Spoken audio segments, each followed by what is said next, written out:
নমস্কার বন্ধুরা, কেমন আছেন সবাই? শখের রান্না করে আপনাকে সবার নিমন্ত্রণ। আজকে আমি একটা দারুণ মজার রেসিপি নিয়ে চলে এসেছি। জানেন, বানানো যেমন সহজ, দেখতে তো দারুণ সুন্দর, আর খাইতেও তো অপূর্ব স্বাদ। দেখেন, সবাই তো চিলি চিকেন বানায়, কেউ আবার সয়া চিলিও বানায়, কিন্তু আজকে আমি চিলি চিকেনও বানাবো না, সয়া চিলিও বানাবো না, তার মতনই কাজ দিয়ে যাবো এমন একটা রেসিপি। অবশ্যই আমি সয়াবিন দিয়ে বানাবো, সয়াবিনের পুর ভরা ময়দা দিয়ে একটা দারুণ রেসিপি। তাহলে চলেন রেসিপিটা শুরু করি, আর আপনারা দেখতে থাকেন পুরো ভিডিওটা। আশা করি আপনার অসম্ভব ভালো লাগবে। চলেন রান্নাঘরে যাই। প্রথমে এই বাটির মধ্যে আমি 250 গ্রাম ময়দা নিছি। এই ময়দাটারে আমি খালি নুন দিয়ে ছেনে নেবো, যেমন আমরা রুটি খাই সেরকম একটা ডো বানাবো। এই দেখেন, সামান্য একটুখানি নুন দিয়েছি, স্বাদ মতো একটুখানি নুন দিয়ে দেবেন। অল্প অল্প করে জল দিয়ে ময়দাটা আমি সুন্দর করে ছেনে নেবো।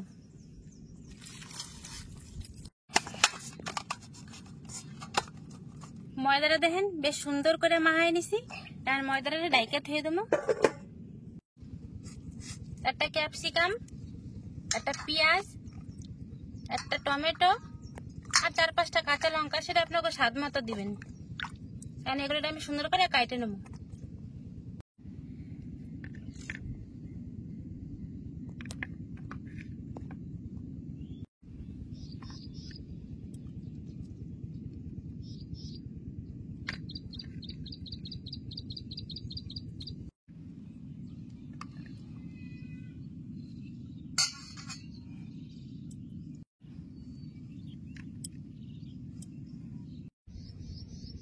ময়দা মাখা হয়ে গেছে, সবজিও কাটা হয়ে গেছে, এবারে মশলা বাটার পালা।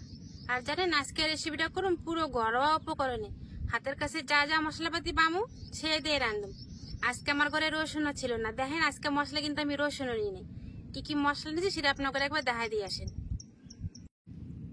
আদা নিছি, ধনিয়া, শুকনো লঙ্কা আর কাঁচা জিরা। আপনারা যদি ঘরের থায়ে রসুন দিবেন, কাজু বাদাম দিবেন, কিংবা চার মগজও দিতে পারেন, কিন্তু আমার কাছে শুধু এই কটাই ছিল, আমি আজকে এই দিয়ে রান্ধলাম। এই কাঁচা মশলাগুলো এখন আমি সুন্দর করে বাইটে নেব।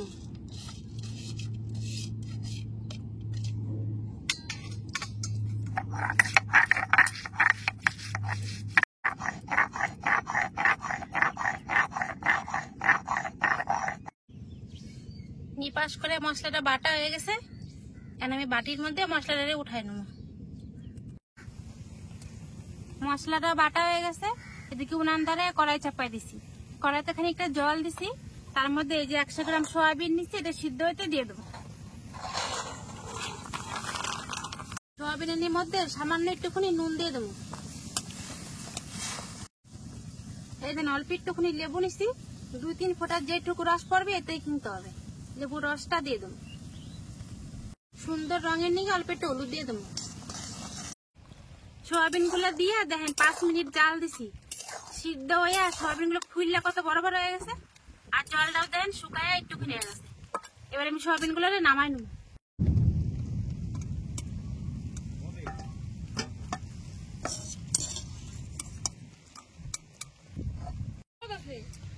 সয়াবিন গুলো দেখেন কত সুন্দর সিদ্ধ হয়েছে, একদম নরম হয়ে গেছে। আর জমজমায় বৃষ্টি না সাথে আমার পোলায় দেখেন চেঁচান ধরছে ফুর্তিতে। এর মধ্যে আমি পেঁয়াজ কুচি, কাঁচা লঙ্কা কুচি আর আদা কুচি দিয়ে দেবো। এবার সামান্য একটু নুন দিয়ে দেবো। যেহেতু সিদ্ধ করার সময় নুন দেওয়া ছিল, তাই এখন আর বেশি না দিলে হইব, তাই অল্প করে দিয়ে দিলাম। কারণ সবকিছু দিয়ে সোয়াবিনটা ভালো করে হাত দিয়ে কচলাই মাখাই নেবো। সোয়াবিনটা এত সুন্দর নরম হয়েছে, হাত দিয়ে একটু কচলালে কিন্তু সুন্দর মিহি হয়ে যাবে। দেন বেশ সুন্দর করে হাত দিয়ে কচলাই নিছি, আর দেন মিহি হয়েছে, অথচ কিন্তু পুরো নিপাস হয় না, একটু বেশ গুটিয়ে গুটিয়ে রয়েছে, এমনই কিন্তু লাগবো। সয়াবিন তো মাখানো হয়ে গেছে গা। এখন চলেন দেখি ময়দাটা কেমন পজিশনে আছে। ময়দাটা আর একটু ভালো করে ছেড়ে নিছি। দেখেন কি সুন্দর একটা নরম একটা ময়দার ডো তৈরি হয়েছে না। এখন চলেন এটা থেকে লেচি কেটে নি। এই দেখেন রুটির মতো করে এখন লেচি কেটে নেবো।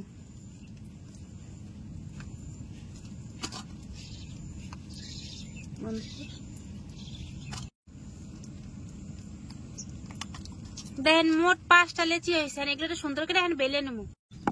উপর থেকে শুকনা ময়দার গুঁড়া ছড়াই দিছি। এখন আমি লেচিগুলো থেকে রুটি বেলে নেওয়া ধরছি। আমরা যেরকম রুটি বেলি, আটার রুটি, এই রুটিটা কিন্তু আমি তার থেকেও পাতলা করে বেলছি। আপনারা একটু পাতলা করে বেলবেন। এই রুটিটা এখন আমি গ্লাস দিয়ে আবার গোল গোল করে কাটে নেবো।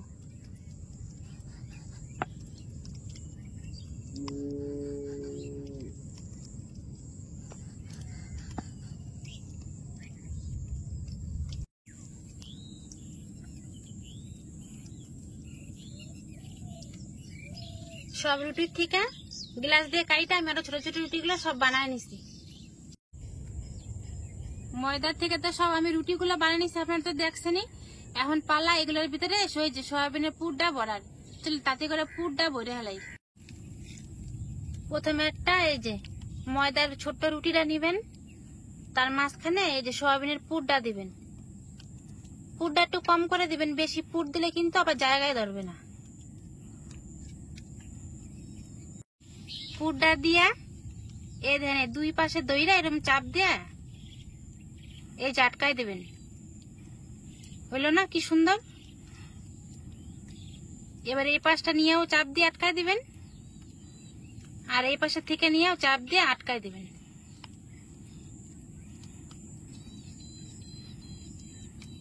দেখেন কি সুন্দর হয়ে গেল না?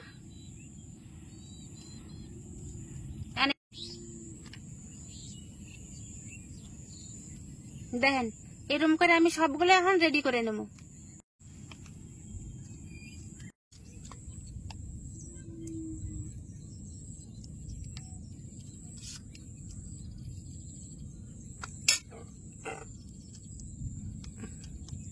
কত সহজ বানানো দেখেন, খালি দুই পাশ থেকে দইরে একটু চাইপে দিলেই হয়ে যায়।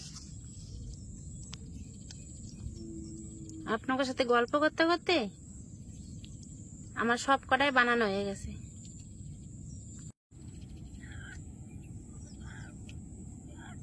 দেখেন সব কটা এক সাইজের আর একই সুন্দর দেখতে, কত সুন্দর হয়েছে না? খালি এইটা একটু ছোট হয়ে গেছে গা। কড়াই গরম হয়ে গেছে গা, কড়াইতে আমি সরষের তেল দিয়ে দেবো।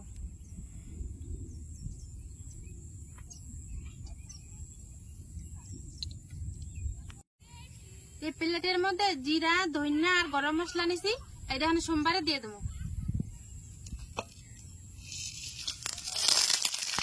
কুচারা একটা পেঁয়াজ দিয়ে দেবো। এবার বাইটে রাখা মশলাটাও দিয়ে দেবো।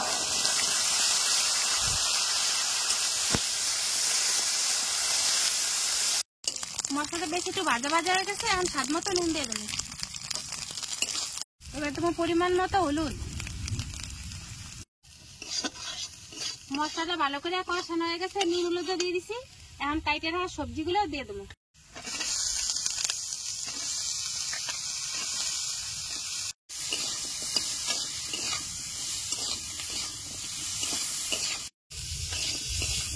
সবজিগুলো মশলার সাথে বেশ সুন্দর ভাজা ভাজা করে নিচ্ছি। পুরোপুরি ভাজা দরকার নাই, আদা ভাজা হলে যাবো। এখন আমি এর মধ্যে জল দিয়ে দেবো।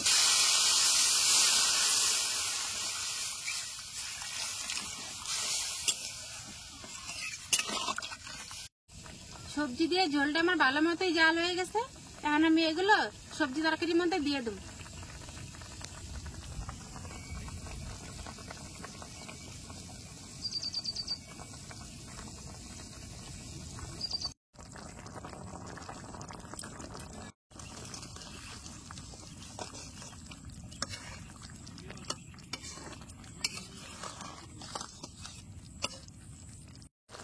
এবার একটা থাল দিয়ে ঢেকে দেবো, তাহলে সিদ্ধ তাড়াতাড়ি হইব আর সুন্দর হইব। সয়া চিলিটা সিদ্ধ হইতে থাকুক, ততক্ষণে বাটির মধ্যে একটা মশলা বানায় নেব। 1/2 চামচ ময়দা, খানিকটা পাতিলেবুর রস চিপড়ায় দিয়ে দেবো।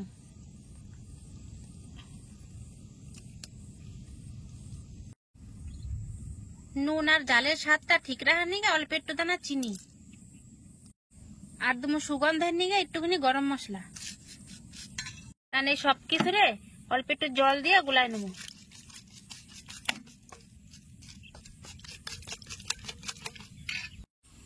এবার ঢাকনাটা খুলে দেখুন সয়া চিলিটা কত দূর হয়েছে।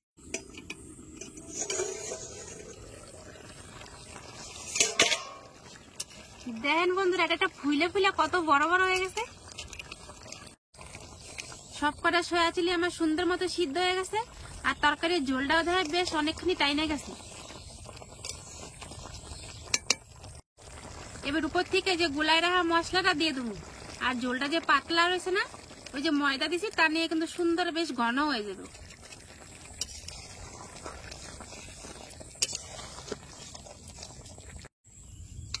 সয়া চিলি আমার রেডি হয়ে গেছে, এখন আমি থালের মধ্যে নামাই নেব।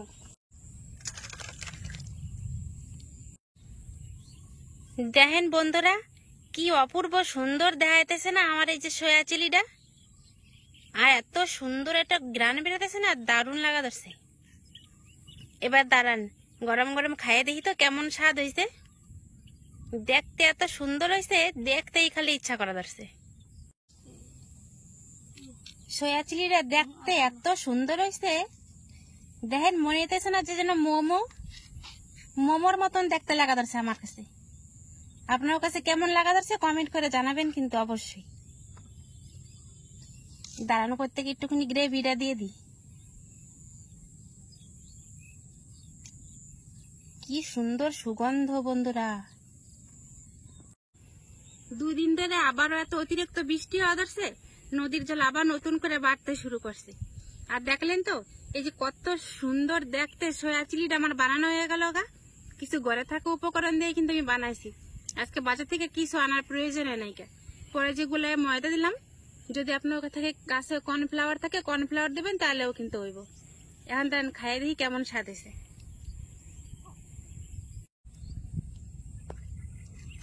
দেখছেন কত নরম তুলতুলা হয়েছে, আর ভিতরেও কিন্তু সমান পরিমাণে ঝোল ঝাল সবই ঢুকছে। দাঁড়ান এবারে খাইয়ে দেখি।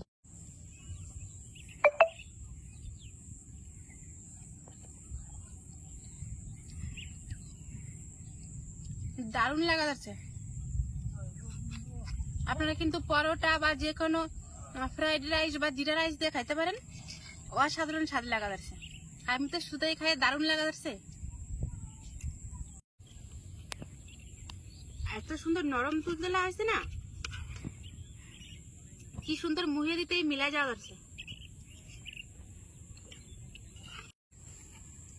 আমার এই সহজ রেসিপিটা আপনার করে বাড়িতে বানানোর একবার অনুরোধ রইল। বানায় দেখবেন, যেমন সহজ বানাইতে আর দেখতে তো কতই সুন্দর হয়েছে না, আর খাইতেও কিন্তু দুর্দান্ত স্বাদ হয়েছে।